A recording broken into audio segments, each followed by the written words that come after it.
Nagstay nga ako dito sa Capsule Hotel dito sa Japan. Hindi ko nga alam kung masaya ba ako sa experience ko. Kasi saktong-sakto lang yung katawan mo dito. At buti na lang meron din ako sariling TV. I-share ko nga yung experience ko dito. Kaya naman from this to this.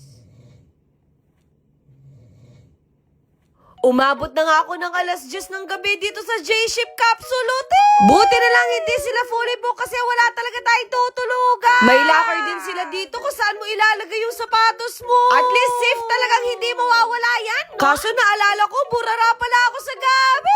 In fairness na nabook ko, ang ganda ng ambience dito. Napasakto pa nga na Pinoy yung receptionist, no? Nasa 5,000 yen pala yung isang gabi dito. Kumbaga, nasa 1,800 din peso. Akala ko yung lock na binigay nila yung pang-bag. Ngayon, pang-lock pala ng lagi. Sa sobrang laki kasi ng maleta ko, hindi talaga kasya sa locker. Kompleto na nga dito kasi meron ka ng pantulog, tapos meron na din mga amenity. Kumbaga, ikaw na lang ang kulang sa akin. Hoy, hindi ka babanat ng ganyan. May pang-shave na nga rin dito. Alam nyo na kung saan ko gagamitin, no? Pasensya na kayo, puro kalokohan si From This to This. Bago pa nga kami makaakyat sa second floor, ang dami nang nangyari. Hiwalay nga pala yung floor ng babae at saka lalaki. At least alam mong safe and secure ka dito.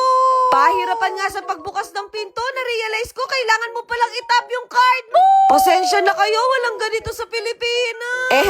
Baka naman. May malaking locker nga dito kung saan pwede mong ilagay lahat ng gamit mo. Opo, kahit mga maleta, pwede dyan. Nag-tour na nga ako dito at nakita ko meron ding shared bathroom. Na-amaze nga ako kasi napakalinis, tapos meron pa sariling dispenser tsaka laundry area. Opo, meron ding shower. Wala nga silang Malaysia dito kasi kahit nakahubad ka, hindi ka nila papansinin. Meron din public bathroom dito na nakahubad kayong lahat, kaso hindi ko pa kaya. Kaya naman dumiretso muna ako dito sa powder room. At grabe, wala akong masabi kundi napakaganda dito. Isipin nyo sa halagang 1,800, ganito yung may experience mo. At dahil nakaligo na rin ako, magbibihis na lang ako ng pantulog, no?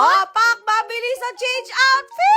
Sa totoo lang, wala talaga akong naramdaman na pandidiri kasi kahit sa sulok ako pumunta, napakalinis. Kaya hindi na ako magtataka bakit ang dami nagpapabook dito, no? Kaya naman nilakasan ko na yung loob ko na gawin yung mga routine ko. Lahat ng pangangailangan ko, katulad ng blow dry at plancha, nandito na rin. Grabe, paano nila nagagawa to? Kaya naman ginamit ko na tong favorite kong serum 12 times from Yoglobin. Opo, meron tong 12 skin benefits. Halos 2 linggo ko na nga to ginagamit at nakita ko talaga yung effect niya sa akin, no? Kumbaga sa isang serum, nandito na lahat. At kahit nga si Bunso, ito rin yung ginagamit niya. As in, nakaka-brighten talaga siya ng skin.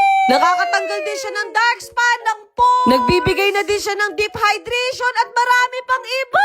Sakto, naiihi na din ako kaya chinek ko na din yung toilet nila dito.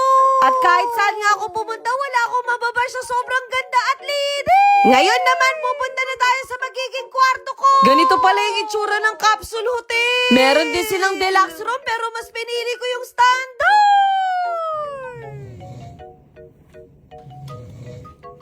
Opo, hindi ako para dito kasi maingay ako. Pero kailangan ko mag-behave kasi kailangan tahimik lang tayo dito, no? Pwede din kayong mamili kung sa upper or lower level. Upper nga yung pinili ko at ganito yung itsura sa loob. Meron na din siyang isang unan at isang comforter. Ang syala na rin kasi meron ako sariling TV. Kailangan nga magsuot ng headset habang nanonood para wala tayong maabala. Para sa akin, pwede pa itong pang 2 tao. May sakit na rin dito kaya hindi ako malalobat. Limit nga lang yung mga gawa ko kasi meron palang naka-check-in sa baba ko. Literal na para ako nag-ASMR, no? Grabe, dati dumadaan lang to sa FYP ko. Ngayon na-experience ko na. At dahil dyan, i-rate ko yan ng 1 million over 10. Kaya kung budgetarian ka at solo traveler, pwedeng-pwede to sa'yo.